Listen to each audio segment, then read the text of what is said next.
vamos a trabajar depresión. Vamos a iniciar con el concepto de depresión. Sabemos que es un trastorno de la mente que significa derribado o tumbado y se manifiesta por una tristeza duradera, un abatimiento, el desgano físico, también asociado a trastornos alimenticios, irritabilidad constante, baja autoestima, pesimismo, sueño excesivo, desinterés por los placeres cotidianos, apatía por realizar las actividades laborales, incluso dificultades familiares y con los amigos. Este trastorno es más frecuente en las mujeres, aunque puede aparecer en cualquier edad, pero el rango de edad en el que es más marcado es entre los 35 años en adelante. Su duración de los episodios depresivos van a variar entre cada individuo, pero según las estadísticas tenemos que cerca del 15% presenta un curso crónico. Ese curso crónico está relacionado con unos trastornos mentales, trastornos de personalidad, trastornos de ansiedad, inclusive el consumo de sustancias. Un modelo reciente trabajó que el trastorno depresivo mayor tiene una mejora del 20% en las funciones de memoria, de trabajo, atención sostenida y velocidad de procesamiento cuando se trabajó en la neurotecnología de rehabilitación cognitiva acompañado de un proceso psicoterapéutico. Según la Organización Mundial de la Salud, la OMS, la depresión afecta a más de 300 millones de personas en el mundo, siendo considerado el trastorno mental más frecuente. Inclusive, es una de las causas o de las enfermedades laborales más comunes en el mundo. Los síntomas emocionales son los primeros que nosotros podemos observar. Ahora, debemos hacernos esta pregunta. ¿Cómo podemos intervenir sobre el deterioro cognitivo que muchas de las personas sufren cuando están en esta patología? Es una de las cosas que usted debe ir trabajando en su proceso o en su rol de psicólogo clínico. Vamos a hablar de los tipos de depresión.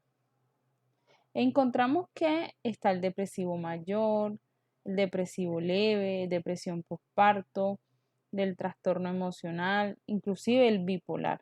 Hay muchas patologías relacionadas con la depresión, pero tenemos unos criterios clasificados en A, B, C y D. Vamos a ver cada uno de los grupos. El grupo A es que no hay una mayor duración de 2 semanas, no se le atribuye al consumo de sustancias psicoactivas o trastornos mentales orgánicos. El grupo B, el humor depresivo no habitual en el paciente de forma constante y durante todo el día. Nunca va a variar ese tipo de humor en el paciente y persiste al menos durante 2 semanas, como también la pérdida o ausencia de interés por las actividades anteriormente que él sentía que eran placenteras, aumento de la capacidad de fatiga, pérdida de la vitalidad habitual, inclusive dificultades de relaciones en pareja. El grupo C está la pérdida de la autoestima, de la confianza en sí mismo, de sentir que no vale la pena vivir, de que las cosas que él hace no son suficientes, va a tener el sentimiento de inferioridad por mucho tiempo, va a iniciar el autorreproche constante, desproporcionado porque hay una culpa excesiva y totalmente inadecuada. Comienza el pensamiento de muerte, ideas suicidas, disminución de la capacidad de la concentración. El pensamiento está acompañado también de falta de tomar decisiones propias. Comienzan a verse afectadas las funciones cognitivas motoras, dificultades en el sueño, la persona varía en el peso, o sea, con el descontrol de los alimentos puede subir o bajar. El grupo D, el último, es la presencia del síndrome somático compuesto por alucinaciones, delirios y retardo psicomotor. Con base a lo que hablamos anteriormente, podemos ahora seleccionar todos esos grupos en 3 tipos de depresión. El primero es la depresión leve, que presenta 2 o 3 síntomas del grupo B, es decir, de los que vimos anteriormente. Y la persona o el paciente puede continuar con sus actividades habitualmente diarias con total normalidad. La depresión moderada presenta 2 síntomas del grupo B, 4 del grupo C, y la persona aquí ya comienza a presentar dificultades en el desarrollo de actividades habituales.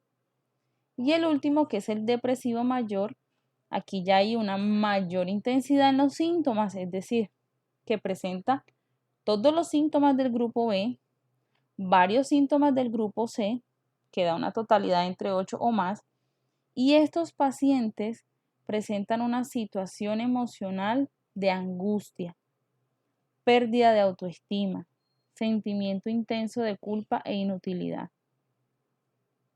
Comienza la aparición de intentos suicidas y cargas somáticas. Ahora debemos mirar aquí por las fases o los 6 estadios que nosotros podemos observar para ver la gravedad de la patología depresiva. La primera es la recurrencia, aparición de un nuevo episodio con síntomas depresivos. Segunda recaída es la reaparición de síntomas depresivos durante el periodo de remisión. La tercera, que es la recuperación, cuando ya se mantiene más de 6 meses recuperado sin aparición de ningún tipo de síntoma. Recuperación total, pérdida o la ausencia, más bien la ausencia de todos los síntomas anteriormente mencionados en los 2 últimos meses.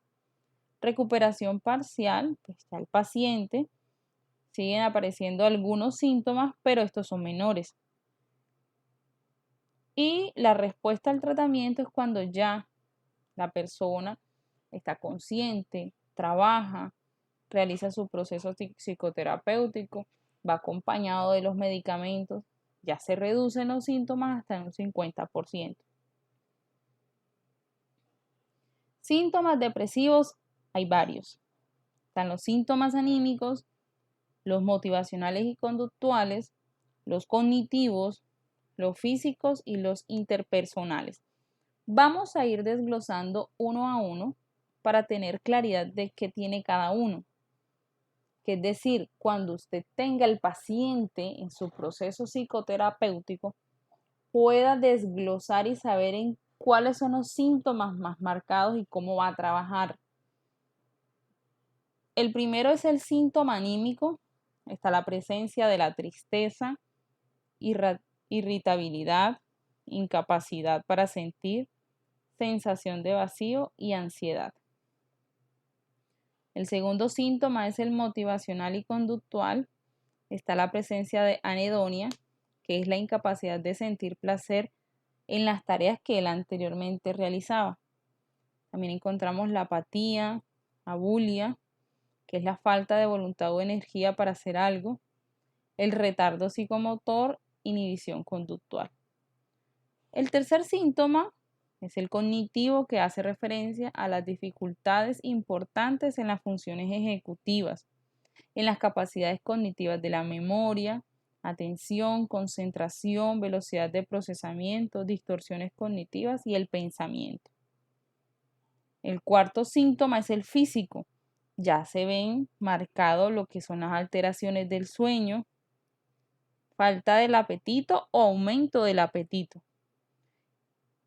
Apatía a las relaciones sexuales, dificultad en su relación de pareja, cefaleas, náuseas, malestares gastrointestinales. Es decir, ya la persona comienza a somatizar. Y por último, los síntomas interpersonales, que aquí pues las relaciones interpersonales son deterioradas. En muchos casos comienzan a sentir rechazo por trabajar o estar en los grupos que él antes compartía y comienza a alejarse de lo que está a su entorno. Tenemos 5 síntomas cognitivos. El primero es la atención, el segundo la velocidad de procesamiento, el tercero es el aprendizaje, el cuarto la memoria y el quinto el razonamiento. Vamos a hablar del primero, la atención. Estas son clases que ustedes ya han visto, pero vamos a recordarlos. La atención es la capacidad que usted tiene de seleccionar un aspecto en el ambiente, dirigir y mantener el nivel de activación y procesar esa información. Eso es atención. Tomar lo más relevante del ambiente y enfocarme en ello. El segundo es la velocidad del procesamiento, que me permite a mí procesar la información que ya tengo anteriormente, pero lo hago de forma rápida y automática. El tercero es el aprendizaje, que son las transformaciones relativamente estables en el comportamiento a partir de experiencias que dan lugar al aprendizaje. Es decir, si yo percibo, estoy atento, proceso la información, el resultado será un aprendizaje de lo que yo estoy trabajando en el ambiente. La memoria registra y almacena la información de distintos escenarios, de las distintas experiencias y vivencias, ideas, pensamientos y acontecimientos. Y luego pues yo las trabajo cuando las necesito. Y por último está el razonamiento, que es la capacidad para resolver problemas, extraer conclusiones y aprender de manera consciente de lo que ya me ha pasado. Entonces, estos síntomas, 5 síntomas que acabo de mencionar, son los cognitivos, en los que usted debe comenzar a apuntar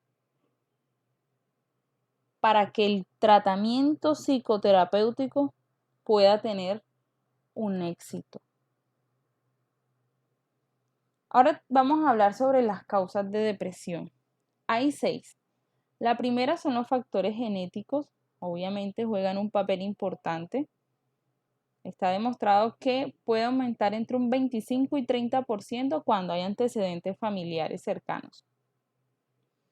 Los factores bioquímicos, sabemos que los neurotransmisores juegan un papel importante, en este caso lo que es la noradrenalina y la serotonina, trabajan en lo que es la regulación en nuestro sistema endocrino para que nosotros mantengamos un estado de ánimo adecuado, nuestras emociones trabajen de manera esperada. Los factores endocrinos, que están relacionados con el hipotálamo, y que las personas que tienen hipotiroidismo también están más propensas a tener esta patología. Factores estructurales neurológicos. A través de los estudios específicamente de electroencefalograma, se ha encontrado que hay un desequilibrio cerebral en los hemisferios. Los factores personales es que, bien sea si estamos en la adolescencia haciendo la transición o el paso de ciertas etapas, estás vulnerable. La condición de ser mujer es uno de los factores que también trabaja en ello. Entre los 35 y 45 años esta patología es mayor. Y en las mujeres hay 2 periodos críticos, que son el embarazo y posparto, porque hay unos cambios hormonales amplios. Por último está el factor ambiental, que son los problemas laborales, situación económica difícil, discusión familiar, consumo de drogas y muchos otros factores que pueden desencadenar un trastorno depresivo. ¿Cómo se trata la depresión? Se trata mediante un proceso interdisciplinario médico general, psicólogo, psiquiatra. No solamente es el psicólogo ni solamente el psiquiatra. Ni un médico puede decir que tiene depresión. Es decir, que nosotros no podemos guiarnos solamente por la observación conductual y enseguida dar un diagnóstico a un paciente, ni puedo solamente guiarme por el resultado de una sola batería, sino que debe ir acompañado de una serie de estudios que permitan tener claridad total de cómo se va a trabajar. El éxito de este tratamiento está determinado por el trabajo interdisciplinario de psiquiatría y psicología. Vamos a hablar de los tratamientos psicológicos. Encontramos la terapia cognitiva conductual. Ustedes saben que lo que busca es trabajar el modelamiento de la conducta actual para modelarla en algo positivo y en un cambio. La terapia interpersonal está asociada con las dificultades y los problemas interpersonales. Entonces, cuando es evidente, se trata de buscar estrategias para que la persona afronte esta situación con ese mismo vínculo. La terapia de activación conductual trabaja con las personas con depresión para motivarlos, iniciarlos y mejorar los procedimientos de aprendizaje mediante el refuerzo. Tenemos la terapia de resolución de problemas, como su nombre lo indica, lo que tratamos es implementar estrategias para que la persona afronte con actividades diarias cómo podrían mejorar. Bueno, ahora vamos a hablar sobre cómo podemos nosotros diagnosticar depresión. Hay varias baterías. En este caso, nosotros vamos a trabajar el cuestionario para el diagnóstico del síndrome depresivo que fue creada por el Dr. Calderón Narváez. Este instrumento tiene una escala de tipo Likert, tiene 4 opciones de respuesta. La primera es no, la segunda poco, la tercera regular y la cuarta mucho. Se califica del 1 al 4 según la intensidad y con base a los resultados de esta información ya se presenta paulatinamente la confiabilidad total de esta prueba. Tenemos ventajas, desventajas y un objetivo claro de la prueba. Objetivo: hacer un diagnóstico en un tiempo breve y con resultados confiables. Como les mencioné anteriormente, ninguna batería puede suplir a un buen estudio ni a la observación conductual, pero dar un diagnóstico debe ir acompañado de varias actividades que te permitan tener una información verídica. Ventajas: es útil en la clínica, es breve, es efectiva, está aprobada por centros de investigación. ¿Cuál puede ser una desventaja? La antigüedad. El paciente debe tener capacidad de entender y resolver la prueba. Recuerden que ellos tienen unas dificultades en la parte cognitiva. Si ya la persona tiene un deterioro muy avanzado en los síntomas o signos cognitivos, va a tener dificultades de atención, de concentración, de memoria y de aprendizaje en algunos casos para poder dar respuestas. Entonces, eso puede ser una desventaja. Y en algunas ocasiones, las preguntas que se le hacen, la persona no las puede captar o entender bien y puede responder a la rapidez del caso.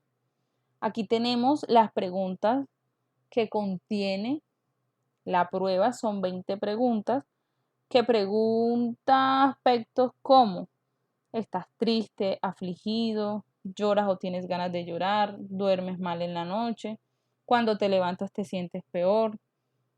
Y así, paulatinamente, va enfocándose en los estados anímicos. En la columna 1, 2, 3 y 4 se van a ir dando las respuestas. La calificación es muy sencilla.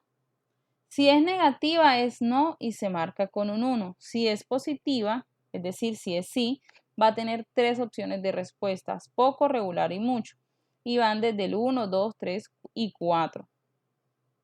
Según la intensidad, el puntaje mínimo es de 20 y el máximo es de 80. Y aquí al final encontramos cuáles son los resultados de las puntuaciones. Entre 20 y 35 puntos, personas normales. Entre 36 y 45, un estado de ansiedad y posiblemente esté originada la aplicación de la prueba. Entre 45 y 65 puntos, ya hay un cuadro depresivo.